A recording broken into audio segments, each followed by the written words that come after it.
जय माँ आदिशक्ति, जय माँ जगदम्बा। आप सभी प्रियजनों को मेरा अभिनंदन। मित्रों, आज के परिवेश में शत्रु कोई भी बन जा रहा है। हमारे ऊपर तंत्र मंत्र का प्रक्षेपण कोई भी करवा दे रहा है, हम जिसे कल्पना भी नहीं कर सकते। पता चलता है तो बड़ा कष्ट होता है। उनसे ऐसी हमें आशा नहीं थी, यही हम कहते हैं। और कभी कभी पता भी नहीं चल पाता और हमारा सब कुछ नष्ट भी हो जाता है। किसी का दुकान बंधता हो, किसी की दुकान में बंधन लगता हो, किसी का जो है रोजगार कोई बांध के रखा हो या बंधवा के रखा हो, और आप अपने जगह सही है, आपको परेशान किया जा रहा है, तो ये वीडियो आपके लिए ही है। आपका इससे अवश्य कल्याण होगा, मुझे पूर्ण विश्वास है बजरंगबली पे, माँ पे। तो आप 40 दिन अखंड ब्रह्मचर्या का पालन करें। ये पहला नियम है। जब भी पूजन पर बैठें, घी का दीपक आप अपने सामने जला लें। घी का दीपक जला करके आपको भगवान श्री राम का स्मरण करके और माता अंजनी का स्मरण करके, अपने कुल देवता का ध्यान करके मन ही मन आपको ये मंत्र जपना है। मंत्र क्या है मित्रों, मैं आपके सन्मुख बोल देता हूँ। ओम हनुमान पहलवान पहलवान, बरस 12 का जवान, हाथ में लड्डू मुख में पान, खेल खेल गढ़ लंका के चौगान, अंजनी का पूत राम का दूत, 96 किलो नवखंड का भूत, जाग जाग हनुमान हुंकाला, ताती लोहा लंकाला, शीश जटा डग डेरू उमर गाजे, वज्र की कोठड़ी वज्र का ताला, आगे अर्जुन पीछे भीम, चोर नार चंपे ने सेंध, अजरा झरे भरया भरे, ई घटपिंड की रक्षा राजा रामचंद्र जी, लक्ष्मण कुंवर हनुमान करें। यहाँ हनुमान हुंकाला और हनुमान करे, ये हनुमान जी का जो ये जिस भाषा में है, वो चाहे आप हनुमान बोले चाहे हनुमान बोले, बात दोनों एक ही है। यहाँ हनुमान जी को ही इंगित किया गया है, तो आप हनुमान ही बोलिएगा। इस मंत्र को आपको एक माला प्रत्येक दिन 40 दिन तक प्रत्येक दिन आपको एक माला इस मंत्र को जपना है। एक माला जपने के बाद आपको अपने पास में जो दीपक जल रहा होगा उसमें 2 फूल वाले लौंग डाल दीजिएगा पूजन हो जाने के बाद। और भगवान श्री राम का स्मरण करके अपने जो है पूजा स्थल पर, जो आप जहाँ हनुमान जी का पूजन कर रहे होंगे, चाहे विग्रह हो चाहे विग्रह न हो, आप खाली दीवार के सामने भी बैठ करके, क्योंकि जपना है मंत्र, आगे आपको कुछ करना है नहीं करना है कोई मतलब नहीं है।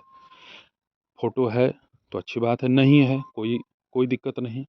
केवल आपको नियम से मंत्र जपना है। घी का दीपक जलना चाहिए, मुख्य रूप से घी का दीपक होना चाहिए, क्योंकि शक्तियाँ जो है जब प्रवेश करती हैं तो वह आपको, आपके क्रियाकलाप को देखती है, आपके श्रद्धा को देखती है।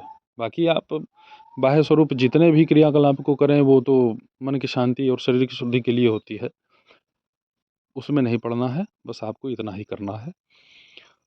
और यह जब पूर्ण हो जाए तो एक यानी अंतिम दिन, यानी जो लास्ट दिन होगा आपका, उस दिन आपको एक नारियल लेना है, उसको उसकी जटा को जो है छील करके हटा दें।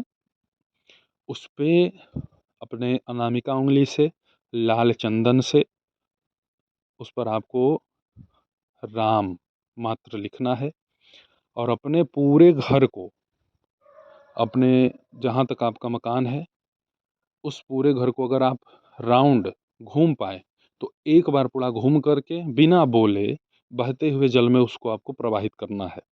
अगर ये क्रिया संभव नहीं है तो आप जटायुक्त ही नारियल, तब जटा आपको जो है उतारनी नहीं है नारियल की, उस नारियल को जटायुक्त ही ले लेना है।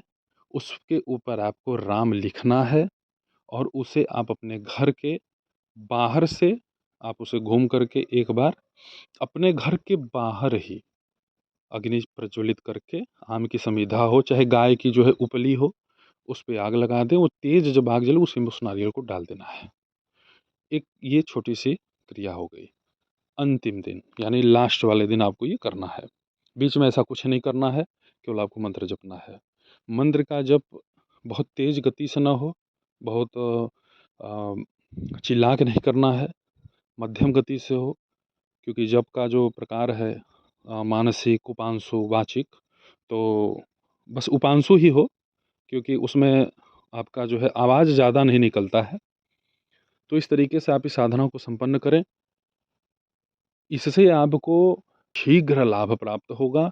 और जिस दिन आप इसे शुरू करें, तो दिन का निर्धारण अगर करना है, पक्ष का निर्धारण करना है, तो भी मैं आपको आज एक बात बता दूं कि शुभ कार्य में कभी भी मुहूर्त और तिथि, ये विवाह शादी का प्रक्रिया नहीं है। आप रोज, आपके घर में जो वो भूत प्रेत है, वो जो गंदी ऊर्जा है जो आपको परेशान कर रहा है, वह तिथि नक्षत्र मुहूर्त देख करके परेशान नहीं कर रहा, वो रोज परेशान कर रहा है ना, हर दिन परेशान कर रहा है। तो आप इसे जब सुने तब से ही शुरू कर दें। कोई अंतर नहीं है। सोमवार भोलेनाथ का दिन, मंगलवार हनुमान जी का दिन, बुधवार गणेश जी का दिन, गुरुवार बृहस्पतिवार ये भगवान विष्णु का दिन, शुक्रवार माता संतोषी और माँ जगदम्बा का दिन, शनिवार जो है शनि भगवान का दिन, रविवार सूर्य का दिन। ये सब कपोल कल्पना में मत फंसिए। ये दिन बनाए गए हैं, वो प्राइवेट भगवान का दिन नहीं है। भगवान सोमवार को भी हनुमान जी की आराधना की जाएगी तो हनुमान जी फल नहीं देंगे, ऐसा कुछ नहीं है। आप जिस दिन भी सुनिए इसे, जब भी आप सुन रहे हैं, ये वीडियो आप तक पहुंच रही है, अगर आप पीड़ित हैं तो बस उसी दिन से लग जाइए। क्योंकि अगर आप दिन तिथि नक्षत्र मुहूर्त आदि देखेंगे तो फिर आप फंसेंगे। तब मैं इसलिए ऐसा कह रहा हूँ क्योंकि हमने एक मनुष्य को ठीक होते हुए अपनी आंखों से देखा है। झूठ बोलना मेरा काम नहीं है, अफवाह फैलाना मेरा काम नहीं है मित्रों। और मुझे आपसे क्या चाहिए? कुछ नहीं। मैं बस यही चाहूँगा कि आप स्वस्थ हों, सुखी हों। आप अपने घर में जब प्रसन्न रहेंगे, हमारा भी परिवार है ना भाई, हमारा भी परिवार है। जब कोई पिता अपने पुत्र को लेकर के किसी बाबा के यहाँ जाता है और वो कहता है इतना पैसा दो तभी करेंगे, तो पिता अपने बच्चे को अपने सीने से लगा करके जब वापस आता है और रोता है, तो ये इतना पीड़ादायक है कि मैं बता नहीं सकता। तो इससे ये पता चलता है कि लोग बिजनेस कर रहे हैं। बहुत अच्छे अच्छे लोग हैं, लेकिन बहुत लोग बिजनेस किए हैं। दुष्ट प्रवृत्ति के लोगों से बचिए। ऐसे जगह जाएंगे आप तो आपकी परेशानी और बढ़ेगी। तो आप इसे करें और आप पूर्ण लाभ प्राप्त करें। बजरंगबली, हनुमान जी महाराज आप सभी लोगों की पीड़ा दूर करें। आप लोगों का शुभ हो, कल्याण हो, मंगल हो।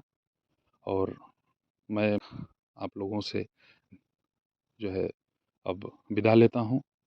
पुनः फिर हाजिर होऊंगा एक अच्छे अ, दिव्य तंत्र मंत्र यंत्र लेकर के, जिससे कि आप सभी का कल्याण हो और आप लोगों की हृदय का आशीर्वाद मुझे प्राप्त हो। जय माता दी, हर हर महादेव।